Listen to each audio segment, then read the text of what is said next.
Good morning 7th class students. మనం already 7th క్లాస్లో third lesson అయిన బట్టి హిందీ దివస్ గురించి చెప్పుకుంటున్నాం కదమ్మా. ఇందులో ఇద్దరు ఫ్రెండ్స్ ఉన్నారని, ఒక అమ్మాయి వచ్చి సరిత, ఇంకొక అమ్మాయి వచ్చేసరికి రోజీ. సరిత వాళ్ళ స్కూల్లో హిందీ డే సెలబ్రేషన్ చేసుకుంటున్నారు కదా, అందుకోసం రోజీని ఇన్వైట్ చేస్తుందని చెప్పుకున్నాం. అప్పుడు సరిత రోజీని నాకు ఒక పాట పాడి వినిపిస్తావా అని కూడా అడుగుతుంది. అంతవరకు చెప్పుకున్నాం కదమ్మా. చూడండి ఇప్పుడు.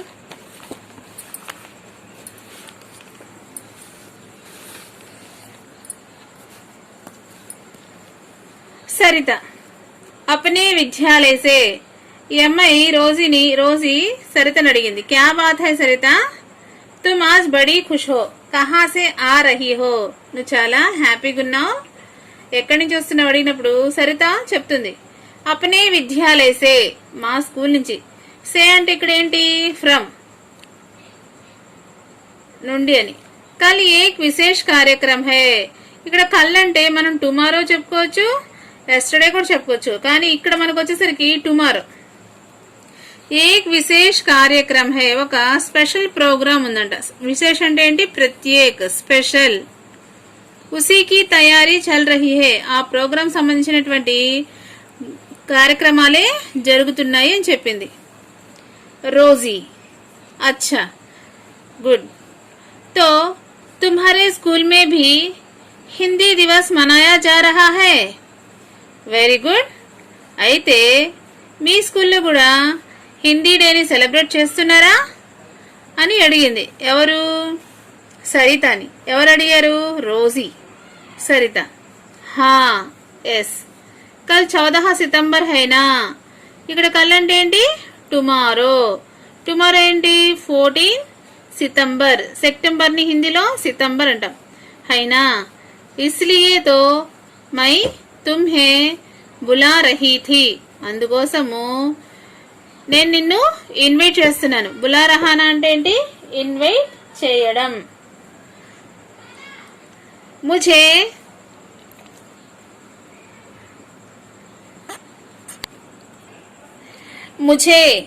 మై ప్లేస్ కో, ఈ రెండింటిని మనం యాడ్ చేస్తే ఏమవుతుందమ్మా, మై అనేది సర్వనామం, కో అని ప్రత్యయని యాడ్ చేయడం వల్ల ముఝే అవుతుంది.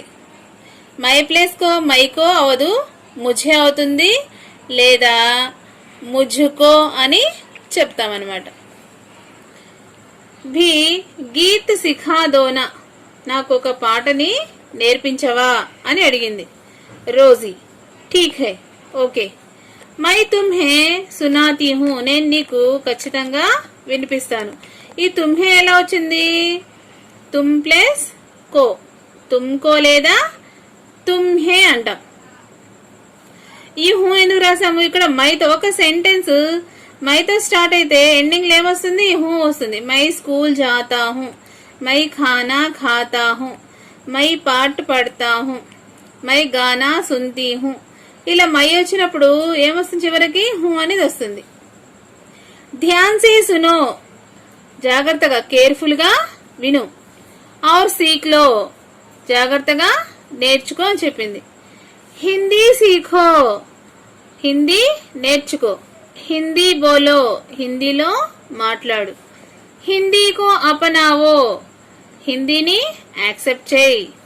ఆవో సబ్ మిల్కర్ గావో, రండి అందరమీ కలిసి పాడుదాం. హిందీ దివస్ మనావో, హిందీ డేని సెలబ్రేట్ చేసుకుందాం అని చెప్పి ఈ సాంగ్ ఎవరు నేర్పించారు, రోజీ సరితకు నేర్పించింది. నెక్స్ట్ సరిత, హిందీ దివస్ 14 సితంబర్ కో హీ క్యూ మనాతే హై. చూడండి, సరిత హిందీ దివస్ 14 सितंबर को ही क्यों मनाते हैं. रोजी, हमारे अध्यापक ने बताया था कि 14 सितंबर 1949 को संविधान में हिंदी राजभाषा के रूप में अपनाई गई. सरिता, समझ गई, इसलिए हर साल इस दिन हिंदी दिवस मनाया जाता है. लेकिन हिंदी को ही देश की రాజభాషా క్యూ చునా గయా. ఇందులోకి సరితకు ఒక డౌట్ వచ్చింది. ఏమని? హిందీ దివస్ 14 సితంబర్ కో హీ క్యూ మనాతే హై. క్యూ అంటే ఏంటి? Why we are celebrate Hindi day on 14 September. అసలు 14 సెప్టెంబర్ ఎందుకు చేసుకోవాలి? రిమైనింగ్ డేస్ లో చేసుకోకూడదా అని అమ్మాయి సరిత రోజుని అడిగింది. రోజు ఏం చెప్తుందంటే, हमारे अध्यापक ने माँ टीचर्स बताया था कि 14 सितंबर 1949 को 14 सितंबर 1949 संविधान में कॉन्स्टिट्यूशन लो हिंदी राजभाषा के रूप में హిందీని మన నేషనల్ లాంగ్వేజ్ గా అపనాయి గయి యాక్సెప్ట్ చేశారు. చూడండి, దీని గురించి చెప్పాలంటే హిందీ డేని మనకి రెండో ప్రపంచ యుద్ధం జరిగింది కదా, అప్పుడు భారతదేశంలో ప్రజలందరూ ఏకధాటిగా వచ్చారు. చాలా మంది ఉంటారు కదా, ఎవరెవరున్నారు? భారతదేశంలో ప్రజలందరూ కలిసి ఇందులో పార్టిసిపేట్ చేశారు. ఇక్కడ మన ఉత్తర భారతదేశంలో, దక్షిణ భారతదేశంలో అందరూ పార్టిసిపేట్ చేసి, కానీ ఒకళ్ళ లాంగ్వేజ్ వాళ్ళకి అర్థం కాలేదన్నమాట. మన దక్షిణ భారతదేశంలో ఎక్కువగా తెలుగు, తమిళ్, మలయాళం అవి మాట్లాడతాం. అదే ఉత్తర భారతదేశంలో అయితే వాళ్ళ లాంగ్వేజ్ ఏంటి? హిందీ. అప్పుడు వీళ్ళ ఒకళ్ళనొకళ్ళు మాట్లాడుకోవడం కోసం ఒక భాష అనేది అవసరమైంది. అది ఏ భాష అయితే బాగుంటుంది అని చెప్పి అందరూ ఆలోచించినప్పుడు అందరూ హిందీ అయితే బాగుంటుంది కదా అని చెప్పి దాన్ని యాక్సెప్ట్ చేశారు. అప్పుడు ఒకళ్ళనొకళ్ళు మాట్లాడుకోవడం, కమ్యూనికేట్ చేసుకోవడానికి హిందీ అనేది చాలా ఉపయోగపడింది అన్నమాట. చూడండి, హిందీ అనేది కాన్స్టిట్యూషన్ లో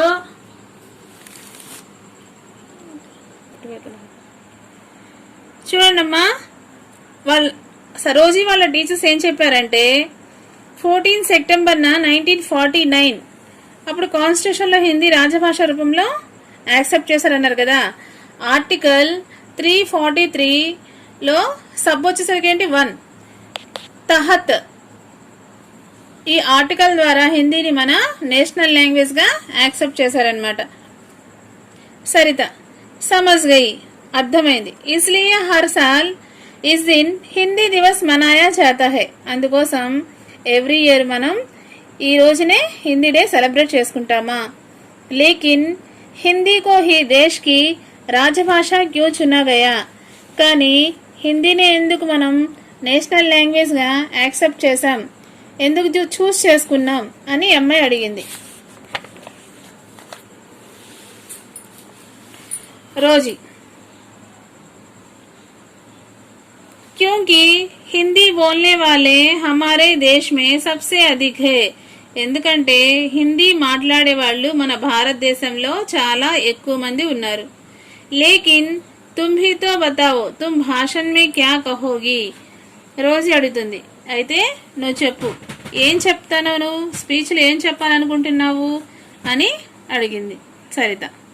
తో సునో అని చెప్పి అభినయ్ కర్తే హుయే బతాతే, ఇలా యాక్ట్ చేస్తే ఇలా చెప్తుంది. ఇప్పుడు ఎప్పుడైనా మన స్కూల్లో స్పీచ్ ఇవ్వాలనుకోండి, అప్పుడు మీరు ఏం చేస్తారు?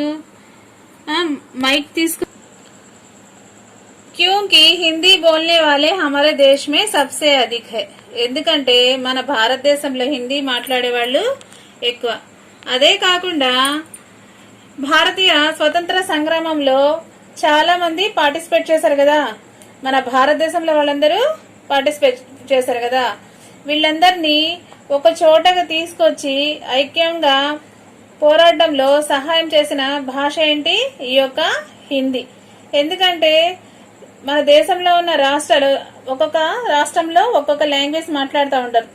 ఆంధ్రప్రదేశ్లో అయితే తెలుగు, అదే మహారాష్ట్రలో అయితే మరాఠీ, కర్ణాటకలో అయితే కన్నడ, తమిళనాడులో అయితే తమిళ్, కేరళలో అయితే మలయాళం. ఇన్ని లాంగ్వేజెస్ లో వీళ్ళందరూ ఒక చోట చేరినప్పుడు ఒకళ్ళ నుంచి ఇంకొకళ్ళు వాళ్ళ యొక్క ఆపస్మే బాత్చీత్ కర్నేకి లియే ఒకళ్ళనొకళ్ళు మాట్లాడుకోవడం కోసం, పరస్పరంగా మాట్లాడుకోవడం కోసం ఒక భాష అనేది అవసరమైంది.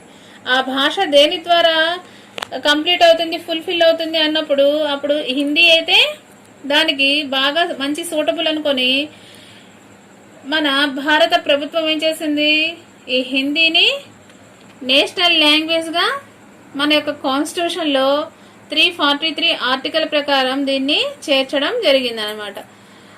దీని ప్రకారమే మనకి ఈరోజు త్రిభాషా సూత్రం కూడా ఉంటుంది. త్రిభాషా సూత్రంలో వచ్చేసరికి ఏంటి, ఒకటి వచ్చేసరికి మాతృభాష, ఇంకొకటి వచ్చేసరికి హిందీ, ఇంకొకటి అయితే మనకు నచ్చిన భాష ఇంగ్లీష్ కానీ ఏదైనా తీసుకోవచ్చు అనమాట. దీని ప్రకారమే త్రిభాషా సూత్రం కూడా ఉంది.